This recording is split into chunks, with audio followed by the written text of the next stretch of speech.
皆さんこんにちは。北イギリスニューカッスル在住のフォーギン夫婦のミナです。こんにちは。こんにちは。はい、こんにちは。はい、ということで、今回もミナのゆるゆるとしたラジオを始めていきたいと思います。前回は私の簡単な自己紹介を配信したので、今回はなんとスペシャルゲストをお招きして、ラジオを進めていきたいと思います。はい。スペシャルゲストの方、ご登場です。もういるけど。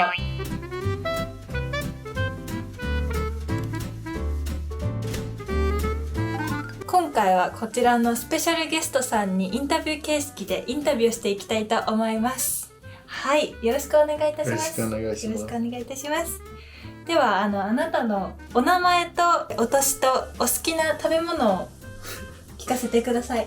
名前はCall me Tommy. トミーですね。トミーさん。はい、なるほど。何歳ですか？ I'm 28. 28. Oh, already 28.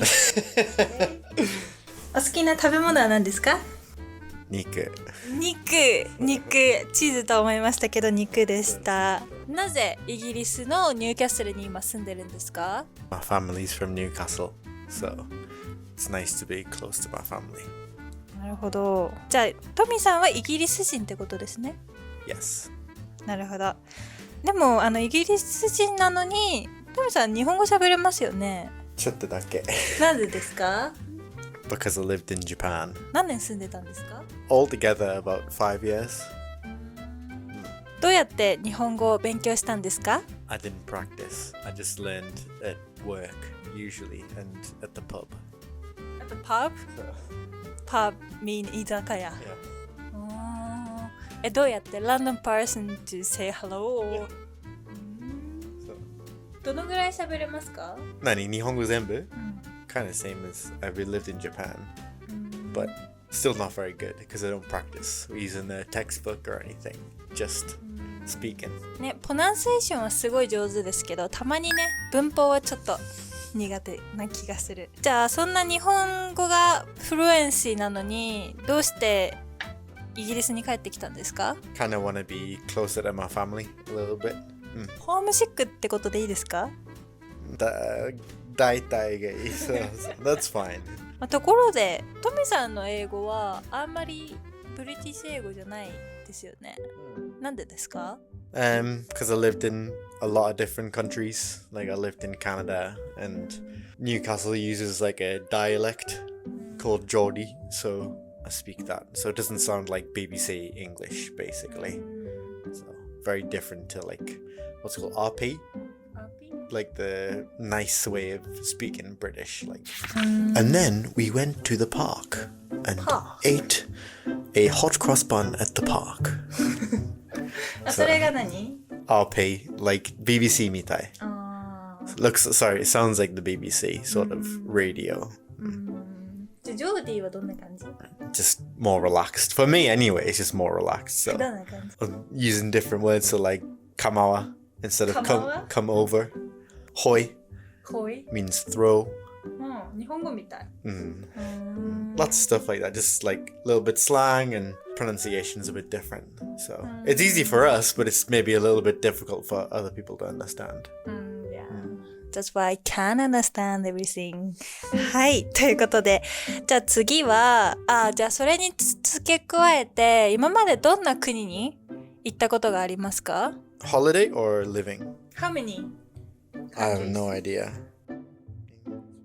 11, 12みたい? 12 or 11 maybe more. But actually living? How many? Living, I lived in England, and then I lived in Singapore, and then I lived in Canada, and then I moved to Japan. どの国が一番いいですか？ England. はい、なるほど。じゃあ好きな女性のタイプは？名前がみなこ田中です。ありがとうございました。自分がイギリス人だなと思うところはありますか？ここ自分イギリス人だなって思う瞬間？ All the time. All the time? Every country I live in, I still feel English. Why? Just because I'm born here. So my Because of culture you and love potatoes, right? I think a lot of different culture like potatoes though and cheese, but just my home country is England. Always gonna be England. なるほど。じゃあ、international relationship, is it hard? What do you think like the hard point or good point kind of? I don't think it's difficult. I think it's hard if like us, Japan and England are very far. So if you want to like visit, Kind of distance? yeah, that's difficult because you have to choose. If you don't have a lot of money, you kind of have to, you can't go back really quickly. So if someone feels homesick, that's quite difficult, but it's not impossible.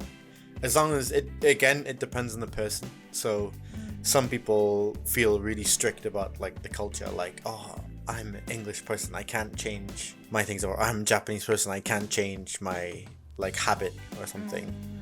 But if both people are open-minded and kind of take the best point from both culture, it's fine. I never thought, oh, I wish I didn't be with a Japanese person. I never feel like that. So.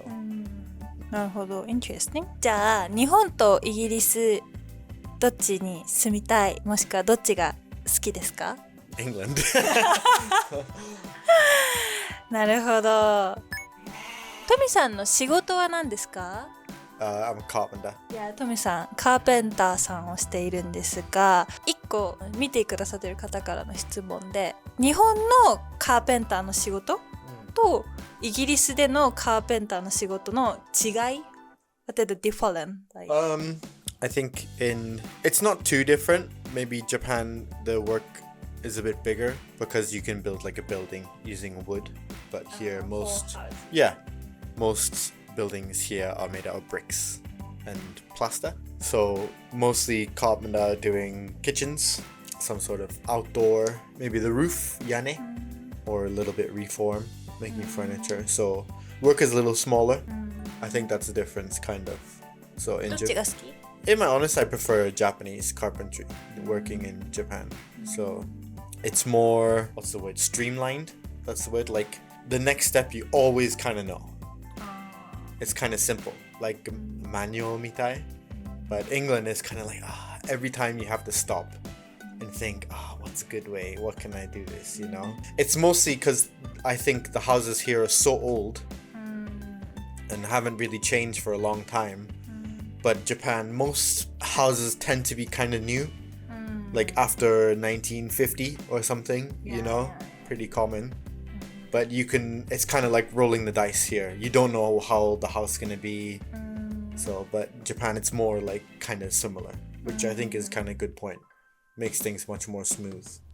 Here, it's like you can be like working and then find something, huge problem because something's really old or some material inside, but Japan is kind of smooth mostly. Yeah. なるほど。じゃあイギリスのお家は古いがゆえにトラブルも depends of the house 家によって違うから、一概にマニュアルとして統一化できないけど日本のは、だいたいその何もないところからビルディングするから、やりやすいってことですね。なるほど。はい、ということで今日はトミーさんをねゲストにお迎えしていろんな話をさせてもらいました。いかがだったでしょうか？あとはまだ質問がある聞いてください。なるほど、もし、これを見ている方で質問がありましたらぜひコメント欄でお気軽に質問をいただければとおっしゃっております。はいということで今日はこんな感じで終わりたいと思います。はい、ぜひいいねとチャンネル登録とまたコメントもよろしくお願いいたします。では、みなのゆるゆるとしたラジオゲストのトミーさんまた次回もよろしくお願いいたします。さようなら。